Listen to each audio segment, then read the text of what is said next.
হযরত দাহদা রাদিয়াল্লাহু তাআলা আনহু, দাহদা রাদিয়াল্লাহু তাআলা আনহু মদিনার মধ্যে সর্বপ্রথম ওনার একটা সুন্দর খেজুরের বাগান ছিল, যেটার মধ্যে গাছ ছিল 600। কত গাছ? 600 গাছ। একটা বিল্ডিং ছিল বালাখানা, আর একটা এটা একটু পরে মিষ্টি কুয়ার পানি ওনার ছিল। তো উনি ঈমান আনার পরে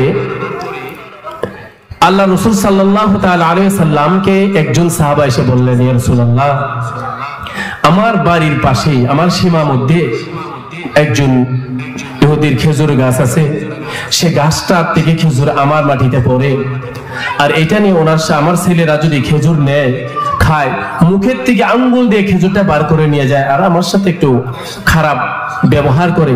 ইয়া রাসূলুল্লাহ, এটার কোনো ব্যবস্থা আমাকে করে দিন।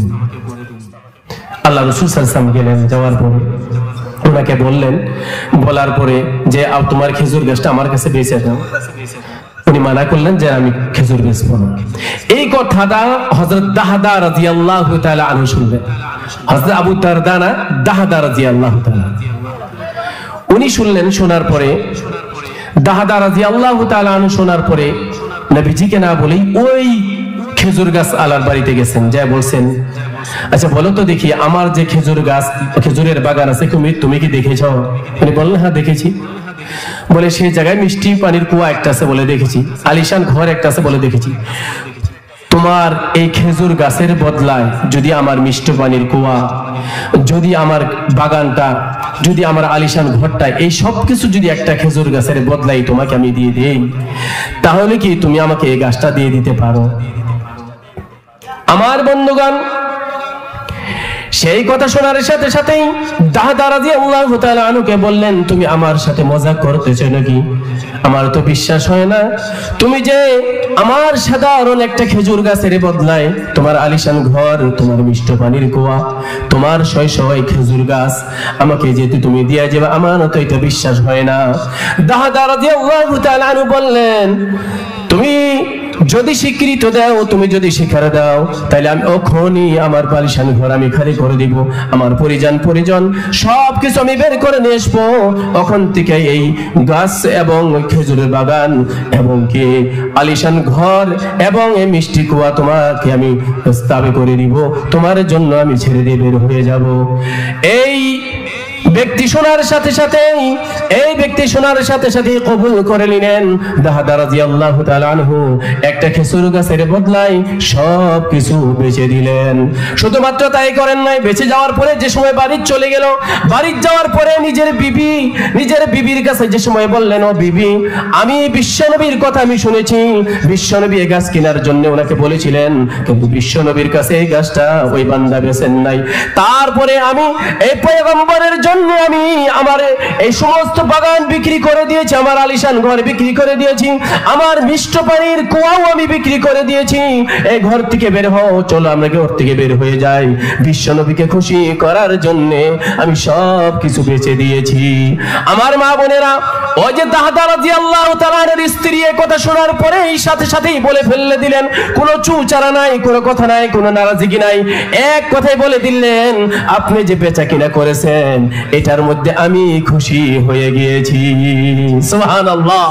আমার বন্ধুগণ, বিশ্বনবীর দরবারে হাজির হয়ে গেলেন স্বামী স্ত্রী দুইজন। দাহদা রাদিয়াল্লাহু তাআলা আনহু ডাক দিয়ে বলেন, ইয়া রাসূলুল্লাহ, ইয়া হাবিবাল্লাহ, আপনি যে খেজুর গাছটা কেনার জন্য গিয়েছিলেন, আপনাকে যে মানা করে দিয়েছে, আপনার মহব্বতে আমার বাগানকে আমি বিক্রি করে দিয়েছি, একটা খেজুর গাছের জন্য আমি আলিশান ঘরকে আমি দিয়ে দিয়েছি, আমার মিষ্টি পানির কুয়া আমি দিয়েছি, ওই খেজুরের গাছটা আমি আপনার জন্য কিনে নিয়েছি। সুবহানাল্লাহ, লিল্লাহি তাকবীর।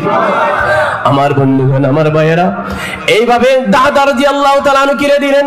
বিশ্বনবী বললেন, দাহদা, ও দাহদা, তুমি জেনে রেখো, তোমার জন্য আল্লাহ তাআলা জান্নাতের মধ্যে হাজার হাজার খেজুরের গাছ লাগাইয়া দিবেন। সুবহানাল্লাহ। আল্লাহর পয়গম্বর একবার দুবার না, যিনি হাদিসটা রিওয়ায়াত করেছেন বলেছেন 3 বার দাহদা রাদিয়াল্লাহু তাআলা আনহু বলেছেন। 3 বার বলেছে যে তোমার জন্য আল্লাহ তাআলা জান্নাতের মধ্যে খেজুর গাছ লাগাবেন। কিন্তু জান্নাতের খেজুর গাছ কত বড় হবে জানেন? জান্নাতের খেজুর গাছ তিরমিজি শরীফের হাদিসের মধ্যে আসছে, একটা খেজুর গাছের ছায়া এতটুকু হবে, একটা যুবক 100 বছর হেঁটে হেঁটে অতিক্রম করলে যত দূর যেতে পারে অতটুক একটা খেজুর গাছের ছায়া হবে। জোরে বলি সুবহানাল্লাহ। আমার বন্ধুগণ, এতটুক ছায়াই হবে। মুহাব্বত, এগুলো তো মুহাব্বত। মুহাব্বতের কি দেখছেন? এই যে দেখবেন, আমরা তো কোরআন পড়া জানি না, কিন্তু কুল আল্লাহ সূরা জানি না, কুল আল্লাহু আহাদ আল্লাহুস সামাদ এটা তো জানি। মুহাব্বত দেখেন, এই সূরার সাথে সাধারণ একটা আয়াতের সাথে মুহাব্বত করলে জান্নাত। আল্লাহ রাসূল সাল্লাল্লাহু আলাইহি সাল্লাম একজন সাহাবীকে মসজিদে কুবার ইমাম বানিয়েছিলেন, কিন্তু ওনার একটা অভ্যাস ছিল। এটা হাদিস হলো তিরমিজি শরীফের 2901 নম্বর হাদিস। তিরমিজি শরীফের 2901 নম্বর হাদিসের মধ্যে হযরত আবু হুরায়রা রাদিয়াল্লাহু তাআলা আনহু হতে বর্ণিত, তিনি বলেন যে কুবা মসজিদের মধ্যে একজন ইমাম নির্ধারিত করেছেন আল্লাহ রাসূল সাল্লাল্লাহু তাআলা আলাইহি ওয়াসাল্লাম। কিন্তু ওনার একটা অভ্যাস ছিল কি জানেন? যেই রাকাতে পড়ুক নামাজ সূরা ইখলাস করে কুল আল্লাহ। আচ্ছা, এক সূরায় যদি আপনাকে ইমাম সাহেব পড়ে তাহলে কমপ্লেন আসবো না গো? কথা কোন আসবো না? নাই? আপনারা কি ঘুমাইছেন? যদি একটাই সূরা বারে বারে পড়ে কবেন না গো ইমাম সাহেব কিছুই জানে না, কবেন না? নাই? আপনারা তো সবাই বলবেন কই তাই না নাই, বড়া কই না কে কইবেন তো। তো ওইভাবে সাহাবারা কমপ্লেন করল আল্লাহ রাসূল সাল্লাল্লাহু আলাইহি ওয়াসাল্লামের কাছে। কি কমপ্লেন? যে ইয়া রাসূলুল্লাহ, আপনি যে ইমামটাকে দিয়েছেন উনি তো আমাদের থেকে সবথেকে বুজুর্গ, উনি ঈমান ওয়ালা, উনি দিনদার, আমাদের থেকে বহুত আমলওয়ালা, ওনাকে তো আমরা কিছু বলতে পারি না।